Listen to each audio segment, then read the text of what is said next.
हम पतंजलि योग सूत्र पढ़ रहे थे और पतंजलि ने जो है वो योग सूत्र बहुत सालों पहले लिखा था और बहुत छोटे छोटे से सूत्रों में, श्लोकों में उन्होंने लिखा है इसको। इसकी हिंदी में बहुत बढ़िया व्याख्या ओशो ने की है।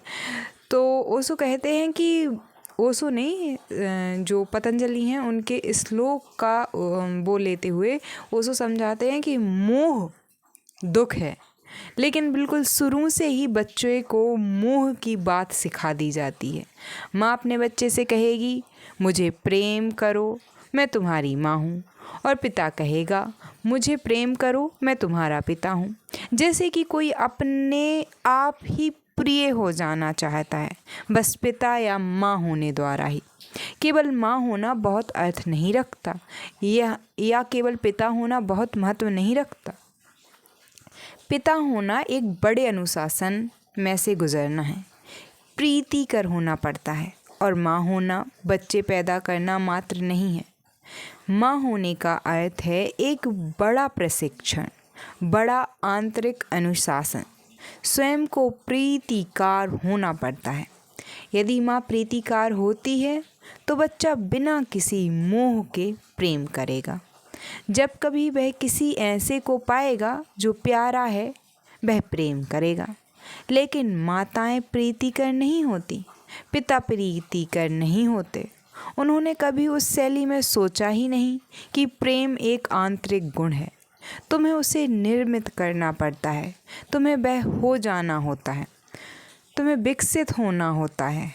केवल तभी तुम दूसरों में प्रेम उत्पन्न कर सकते हो।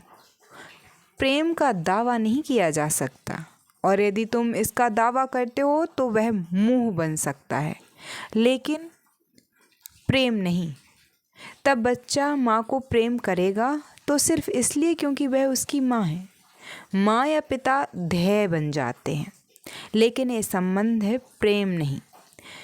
तब बच्चा परिवार के मोह में पड़ जाता है, और परिवार एक भंजक शक्ति है, क्योंकि यह तुम्हें पड़ोस के परिवार से अलग कर देती है। तुम्हारा पड़ोसी परिवार प्रीतिकर नहीं लगता, क्योंकि उससे तुम्हारा कोई संबंध नहीं है। तब तुम अपनी बिरादरी की, अपने देश की भाषा में सोचते हो, और पड़ोसी देश को शत्रु की तरह समझते हो। तुम सारी मानवता को प्रेम नहीं कर सकते, और तुम्हारा परिवार इसका मूल कारण है। परिवार ने नहीं सिखाया तुम्हें प्यारा व्यक्ति होना, एक प्रेमपूर्ण व्यक्ति होना। इसने कुछ निश्चित संबंध तुम पर जबरदस्ती लाद दिए हैं। मोह एक संबंध है, और प्रेम मन की एक अवस्था है। लेकिन तुम्हारा पिता तुम्हें नहीं कहेगा प्रेममय बनो, क्योंकि अगर तुम प्रेममय हो तो तुम किसी के प्रति प्रेममय हो सकते हो। हो सकता है कई बार पड़ोसी तुम्हारे पिता से ज़्यादा प्रिय हो तुम्हारे लिए, लेकिन पिता यह स्वीकार नहीं कर सकता कि कोई उससे अधिक प्रिय हो सकता है, क्योंकि वह तुम्हारा पिता है। इसलिए संबंध सिखाने पड़ते हैं, प्रेम नहीं। यह मेरा देश है, इसलिए मुझे इसे प्रेम करना पड़ता है। यदि प्रेम मात्र सिखाया जाता है तो मैं किसी भी देश को प्रेम कर सकता हूँ, लेकिन राजनेता इसके विरुद्ध होंगे, क्योंकि मैं यदि किसी भी देश को प्रेम करता हूँ, यदि मैं इस सारी पृथ्वी को प्रेम करूँ, तब मैं युद्ध में घसीटा नहीं जा सकता। राजनेता सिखाएंगे इस देश को प्रेम करो, यह तुम्हारा देश है, क्योंकि तुम यहाँ पैदा हुए हो, तुम इस देश के हो। तुम्हारा जीवन, तुम्हारी मृत्यु इस देश से संबंध रखती है, तब देश के लिए तुम्हें बलिदान कर सकते हैं। सारा समाज तुम्हें संबंधों, आसक्तियों की शिक्षा दे रहा है, प्रेम की नहीं। प्रेम खतरनाक है, क्योंकि यह किन्हीं सीमाओं को नहीं जानता, यह आगे बढ़ सकता है, यह स्वतंत्रता है। इसलिए एक पत्नी अपने पति को सिखाएगी मुझे प्रेम करो, क्योंकि मैं तुम्हारी पत्नी हूँ, जबकि पति सिखा रहा है पत्नी को मुझे प्रेम करो, क्योंकि मैं तुम्हारा पति हूँ। कोई प्रेम नहीं सिखा रहा, यदि केवल प्रेम सिखाया जाता है तब पत्नी कह सकती थी कि दूसरा व्यक्ति ज़्यादा प्रिय है। यदि वास्तव में संसार प्रेम करने के लिए स्वतंत्र होता तब पति होना भर ही कोई अर्थ नहीं रख सकता, पत्नी होना मात्र कोई अर्थ न रखता। तब प्रेम मुक्त भाव से बहता। लेकिन यह खतरनाक है। समाज इसे स्वीकार नहीं कर सकता, परिवार इसे स्वीकार नहीं कर सकता, धर्म इसकी अनुमति नहीं दे सकता। तो प्रेम के नाम पर भी मोह सिखाते हैं और तब हर कोई दुख में पड़ जाता है। तब पतंजलि कहते हैं कि अनासक्ति तो वे प्रेम विरोधी नहीं है, वस्तुतः वे प्रेम के लिए कहते हैं। अनासक्ति का अर्थ है स्वाभाविक प्रेममय प्रवाहमय होना। लेकिन सम्मोहित और आसक्त मत हो जाओ। आसक्ति एक समस्या है, तब प्रेम एक रोग की भांति है। यदि तुम अपने बच्चे के अतिरिक्त किसी को प्रेम नहीं कर सकते तो यह आसक्ति है। तब तुम दुख में पड़ोगे, तुम्हारा बच्चा मर सकता है। तब तुम्हारे प्रेम के प्रभावित होने की कोई संभावना नहीं है। और यदि तुम्हारा बच्चा नहीं भी मरे तो वह बड़ा होगा, और जितना ज़्यादा वह बड़ा होता है उतना ज़्यादा वह स्वतंत्र हो जाएगा। तब पीड़ा होगी। हर माँ यही झेलती है, हर पिता यही भुगतता है। जब बच्चा वयस्क हो जाता है तब वह किसी के प्रेम में पड़ जाएगा। तब माँ कष्ट पाती है, एक प्रतिद्वंदी प्रविष्ट हो जाएगा, लेकिन वह पीड़ा मोह के कारण ही है। अगर माँ ने वास्तव में बच्चे को प्रेम किया होता वह उसे स्वतंत्र होने में मदद करती, वह उसे संसार में घूमने में मदद देगी, जितने संभव हो उतने प्रेम संपर्क बनाने में, क्योंकि वह जानेगी कि जितना ज़्यादा तुम प्रेम करते हो उतने ज़्यादा तुम परितृप्त होते हो। जब उसका बच्चा किसी के प्रेम में पड़ता है तो माँ प्रसन्न होगी, वह आनंद में नाच उठेगी। प्रेम तुम्हें कभी दुख नहीं देता, क्योंकि अगर तुम किसी को प्रेम करते हो तुम उसकी प्रसन्नता को प्रेम करते हो। लेकिन यदि तुम किसी के प्रति आसक्त होते हो तुम उसकी प्रसन्नता को प्रेम नहीं करते, तुम केवल अपने स्वार्थ के कारण प्रेम करते हो। तुम केवल अपनी अहम केंद्रित मांगों के साथ ही संबंध रखते हो। फ्रॉयड ने बहुत चीज़ें खोजी हैं, उनमें से एक है माँ या पिता के प्रति बंध जाना, फिक्शंस। फ्रॉयड कहते हैं कि सबसे ज़्यादा खतरनाक माँ वह है जो अपने बच्चे को अपने से प्रेम करने के लिए इतना अधिक बाध्य कर देती है कि वह माँ से बंध जाता है, और तब शायद वह किसी और को प्रेम करने के योग्य ना रहे। और लाखों लोग हैं जो दुख भोग रहे हैं ऐसे बंध जाने के कारण ही। मैं बहुत लोगों का अध्ययन करता रहा हूँ। लगभग सारे पति, कम से कम 99% अपनी पत्नियों में अपनी माताओं को ढूंढने की कोशिश कर रहे हैं। निस्संदेह तुम अपनी पत्नी में अपनी माँ को नहीं पा सकते। तुम्हारी पत्नी तुम्हारी माँ नहीं है, लेकिन माँ के साथ गहरा फिक्सेशन है।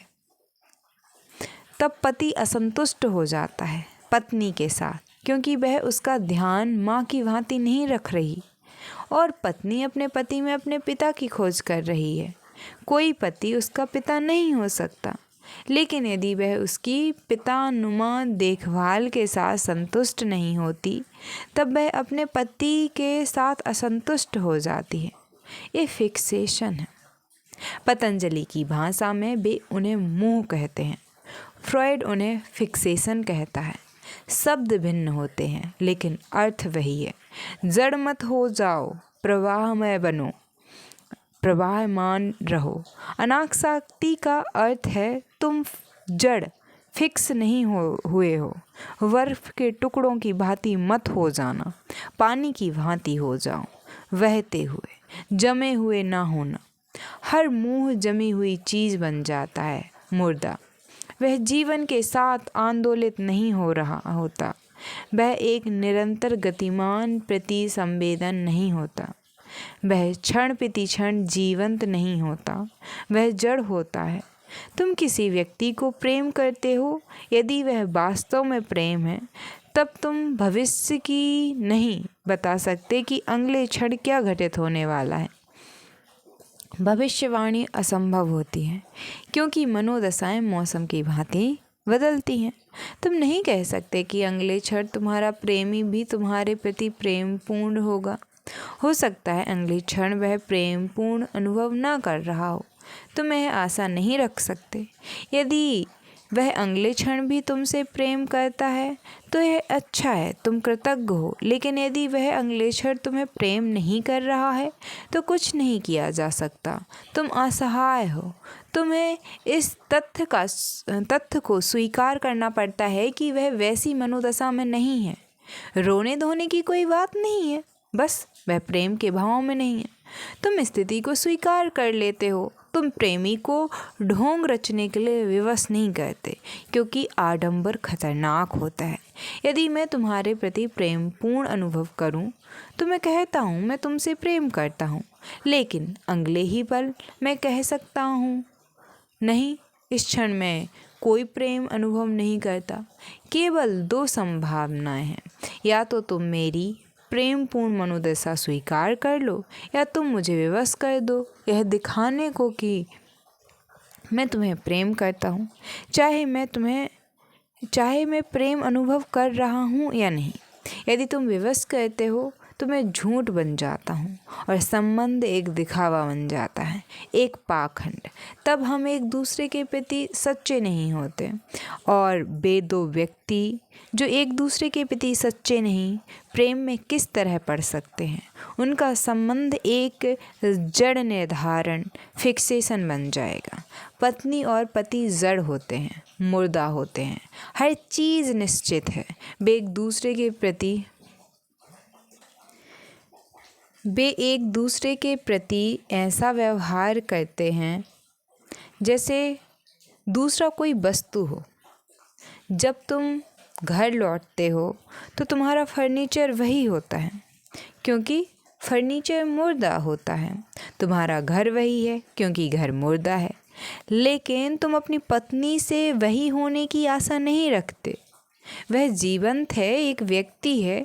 यदि तुम उससे वही होने की आशा रखते हो जैसे कि वह तब थी, तब तुमने घर छोड़ा था, तब तुम उस फर्नीचर की भांति होने के लिए बाध्य कर रहे हो। लेकिन तुम अपनी पत्नी से वही होने की आशा नहीं रखते। वह जीवित है, एक व्यक्ति है। यदि तुम उससे वही होने की आशा रखते हो जैसे कि वह तब थी जब तुमने घर छोड़ा था, तब तुम उसे फर्नीचर की भांति होने के लिए बाध्य कर रहे हो, मात्र एक वस्तु होने के लिए। मोह संबंधित व्यक्तियों को बाध्य करता है वस्तु हो जाने के लिए, और प्रेम व्यक्तियों की मदद करता है ज़्यादा स्वतंत्र होने के लिए, ज़्यादा सच्चे होने के लिए। सत्य केवल सत्य प्रवाह में हो सकता है, वह कभी जमा हुआ नहीं हो सकता। जब पतंजलि कहते हैं अमोह, तब वे तुम्हारे प्रेम को मारने की बात नहीं कर रहे हैं, बल्कि उल्टे वे उस सबको जो तुम्हारे प्रेम को जहरीला बनाता है, मारने के लिए, सारी बाधाओं को ख़त्म करने के लिए कह रहे हैं, जो तुम्हारे प्रेम को मार डालती हैं।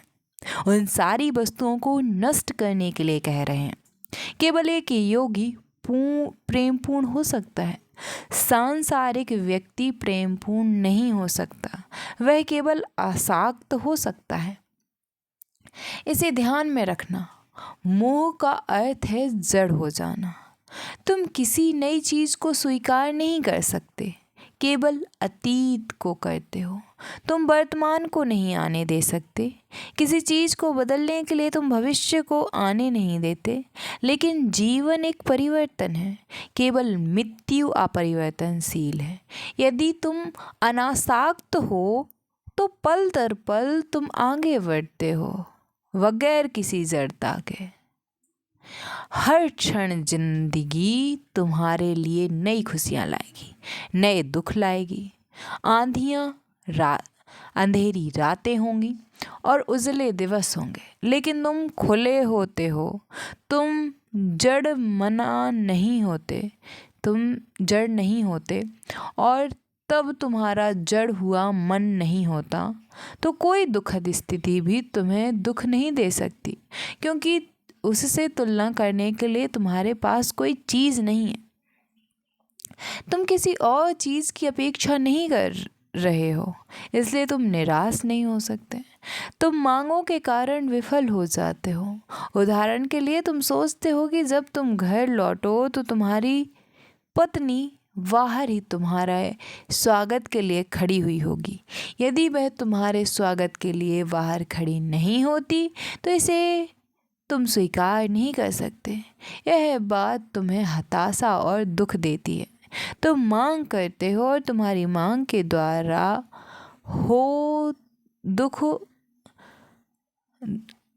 मांग के द्वारा तुम दुख निर्मित कर लेते हो। लेकिन मांग की संभावना है केवल यदि तुम मोह में पड़े हो। तुम उन व्यक्तियों से मांग नहीं सकते जो तुम्हारे लिए अजनबी हो। केवल मोह के साथ मांग भीतर चली आती है, इसलिए सारे मोह नरक हैं, नरक की भांति बन जाते हैं। पतंजलि कहते हैं कि अनासक्त हो जाओ, इसका अर्थ है प्रवाहमान हो जाओ। जो कुछ भी जीवन लाए उसे स्वीकृति देने वाले बन जाओ। मांग मत करो और ज़बरदस्ती मत करो, क्योंकि जीवन तुम्हारे पीछे चलने वाला नहीं है। तुम जीवन को बाध्य नहीं कर सकते। तुम्हारे अनुसार चलने के लिए नदी के साथ बहना बेहतर है बजाय उसे धकेलने के। बस उसके साथ बहो, तब बहुत खुशी की संभावना होती है। अभी भी तुम्हारे चारों ओर बहुत खुशी है, लेकिन तुम फिक्सेशन हो, जड़ निर्धारण के कारण उसे देख नहीं सकते। प्रारंभ में गैर मोह केवल एक बीज होगा, अंत में गैर मोह इच्छा रहितता बन जाता है। प्रारंभ में गैर मोह का अर्थ होता है गैर जड़ता, लेकिन अंत में गैर मोह का अर्थ होता है इच्छा रहितता। कोई इच्छा नहीं, आरंभ में कोई मांग नहीं, अंत में कोई इच्छा नहीं। लेकिन यदि तुम निर्वासना के इस अंत तक पहुंचना चाहते हो तो मांग रहितता से प्रारंभ करो। पतंजलि सूत्र को आजमाओ, चाहे 24 घंटे के लिए ही, 24 घंटे के लिए बस जिंदगी के साथ वह बहो बिना किसी चीज़ की मांग किए। जो कुछ भी जिंदगी देती है अनुग्रहित अनुभव करो, कृतज्ञ। 24 घंटे के लिए बस मन की प्रार्थना पूर्ण अवस्था में घूमते रहो, बिना कुछ मांगे, बिना दावा किए, बिना अपेक्षा के, और तुम एक नया खुलापन पाओगे। वे 24 घंटे नया झरोखा बन जाएंगे। तुम अनुभव करोगे कि तुम कितने आनंदित हो सकते हो। लेकिन आरंभ में तुम जागरूक होना पड़ेगा। किसी खोजी से यह अपेक्षा नहीं की जा सकती कि गैर मोह उसके लिए सहज क्रिया हो सकती है। यहाँ पे अब मैं अपना एग्जाम्पल एक मतलब एक्सपीरियंस बताना चाहती हूँ। मतलब कि कई दफ़ा क्या होता है कि जैसे मैं कई लोगों से, ऐसे लोगों से मिलती हूँ जिन्हें मैंने एट द चाइल्डहुड में देखा हो। वो मेरे बुआ की लड़की लड़का हो सकते हैं, या क्लासमेट कोई हो सकता है, या कोई भी ऐसा व्यक्ति जिसे मैंने बहुत टाइम पहले देखा और बहुत एनर्जेटिक, ऐसा कि वो व्यक्ति मतलब इतना आनंदित, इतना एक्साइटेड लाइफ को लेके, इतना प्रयोगवान, इतना मतलब कि जड़ नहीं किसी भी तरीके से। अपन उसको जड़ नहीं बोल सकते कि ये व्यक्ति जड़ है, ये विचारशील नहीं है, विवेकवान नहीं है, इसमें ऐसी कोई भी कमी। और फिर हम उसको देखें अभी प्रेजेंट में, मतलब 2-4 साल बाद, 2-15 साल बाद, मतलब कितना भी समय हो सकता है, उसके बाद हम उसको देखते हैं। और फिर हम उसको जड़ देखते हैं कि ये सोचने समझने की इसकी जो प्रोसेस है वो थोड़ी नहीं, बहुत चेंज हुई है। वो ऐसी चेंज हुई है कि रिस्क ना लेना पड़े ज़िंदगी में, सेटल रहना पड़े ज़िंदगी में।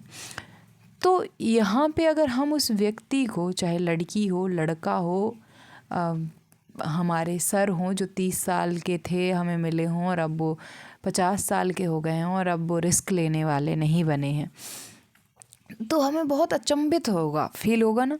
ऐसे मुझे भी मेरी बुआ का लड़का है शिवाजी, मतलब कज़न है मेरा, काफ़ी छोटा है मुझसे, लेकिन वो मतलब ऐसा बच्चा था जिसके पास में हमेशा से अच्छे थॉट्स थे कि ये कर सकता है, वो कर सकता है। एक बहुत बड़ा साइंटिस्ट उसके अंदर छुपा हुआ था, एक बहुत बड़ा टेक्नीशियन उसके अंदर छुपा हुआ था।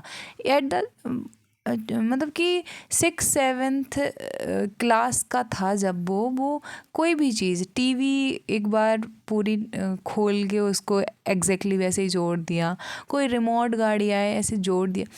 और फिर वो बच्चा जब बड़ा होता है सिर्फ पैसों के बारे में, सिर्फ सेटलमेंट के बारे में सोचता है। तो मैं ये नहीं कह रही हूँ कि वो फर्नीचर की तरह मैं वैसे ही उसको देखना चाहती थी, नहीं। मेरे ब्रेन में उसके लिए ये था कि वो बहुत प्रोग्रेसिव थॉट का इंसान होगा, वो बहुत मतलब प्रोग्रेसिव इंसान बन चुका होगा और वो और प्रगतिशील उसके चीज़ें हो चुकी होंगी कि अब वो मतलब कि ऐसे डायलिसिस या ऐसी बड़ी बड़ी मशीनें भी क्रिएट कर सकता था, मतलब अच्छा खासा कुछ कर सकता था जिससे लोगों की बहुत हेल्प हो सकती थी, इतना उसके अंदर टैलेंट था। बट पता नहीं क्यों उसको ऐसे लोगों ने, एनवायरनमेंट ऐसा बना कि तुम ये नहीं कर सकते हो, तुम वो नहीं कर सकते हो, तुम्हारे जैसे तो कई है। तो उस बच्चे का कॉन्फिडेंस बहुत ही शायद बिगड़ा होगा और हमेशा टॉर्चर सहते सहते आज वो बस ऐसा है कि मैं रुपए कमा लूँ बस, और उससे उसको खुशी भी नहीं मिल रही है, वो अंदर बाहर से उतना खुश भी नहीं। तो मतलब कई दफ़ा मैं ये नहीं कह रही हूँ कि वो फर्नीचर वैसे ही चाहिए था, लेकिन अगर वो बच्चा उतना ही प्रोग्रेसिव भी होता जितना वो पहले था थॉट्स में, तो भी आज कंडीशंस चेंज होती। लेकिन वो जड़ बन चुका है एक तरीके से। अभी यहाँ पे मैं रॉन्ग हो सकती हूँ, हाँ ऐसी काफ़ी सारी चीज़ें जो उसमें अच्छी आई हैं कि उसको जुगाड़ करना और सारी आगे है। ऐसे और भी बहुत सारे लोगों को मैं जानती हूँ जो डिसिप्लिन्ड हो गए हैं लाइफ में, या बहुत बहुत मतलब कि एक स्ट्रक्चरल लाइफ फॉलो करने लगे हैं, जिन्हें सोसाइटी के अकॉर्डिंग एक टैग दिया गया है कि they are very good human being. वो अंदर से क्या फील कर रहे हैं, उनकी आत्मा है या नहीं उस काम में, वो इन सब पे क्वेश्चन भी नहीं करना चाहते। बस वो जो उन्हें ऊपर से ऑर्डर्स हैं या जो भी उन्हें इंस्ट्रक्शंस हैं वो उसको फॉलो कर रहे हैं, और वो इसको समझते हैं कि लाइफ में क्वेश्चनिंग भी नहीं करना चाहते हैं कि ये सही है, मैं और कुछ ट्राई करूँ, ये तो चल ही रहा है। तो मतलब ऐसे ऐसे लोग हो जाते हैं। तो कई दफ़ा मैं इसको बिल्कुल नहीं कह रही हूँ कि वैसे ही जो 6-7 वाला मेरा कज़न था, या जितने भी लोग हैं जो छोटे में इतने एनर्जेटिक होते हैं और सडनली जड़ता की तरफ जाते हैं, वो वैसे हो जाएं। लेकिन वो अगर प्रोग्रेस करेंगे तो उनके लिए भी, क्योंकि वो अगर प्रेम में हैं तो वो दूसरों को प्रेम देंगे अगेन अगेन। और सो यही कहते हैं, और ऐसा कोई भी नहीं है जो ये कहता है कि प्रेम मत करो सबसे। इस प्रकृति के हर कण से प्रेम करिए, प्रेम में रहिए। और जैसे कि ओज़ो ने यहाँ पे बहुत बहुत अच्छी बात ये कही जो मुझे लगी कि एक क्षण आपको किसी से प्रेम हो सकता है, लेकिन दूसरे क्षण उसी इंसान से हो सकता है कि आपको प्रेम ना रहे। और आप इंसान हैं, आप एक डिमांड नहीं रख सकते हो सामने वाला आगे भी आपसे प्यार करे। इतनी गहराई, जितनी ओशो की बातों में गहराई है, सतही बातें नहीं है, वो बहुत बड़ी बात है। और यहाँ पे पतंजलि योग सूत्र, मतलब योग सूत्र मेरा one of the favourite book या मतलब कि ग्रंथ है, जिसे मैं कहती हूँ, सोचती हूँ कि हर एक इंसान को एटलीस्ट 5 से 10 बार पढ़ना चाहिए। क्योंकि एक बार में तो आपको केवल ऊपर ऊपर से झांकियाँ मिलनी होंगी, फिर जब हम उसका रियल में श्लोक से खुद अर्थ समझना स्टार्ट कर दें, एक्सपीरियंस से समझना स्टार्ट कर दें, अपनी लाइफ को ऐड करना स्टार्ट कर दें, तो तब कुछ अलग ही चेंज आएगा। Thank you so much. मिलते हैं नेक्स्ट वीडियो में।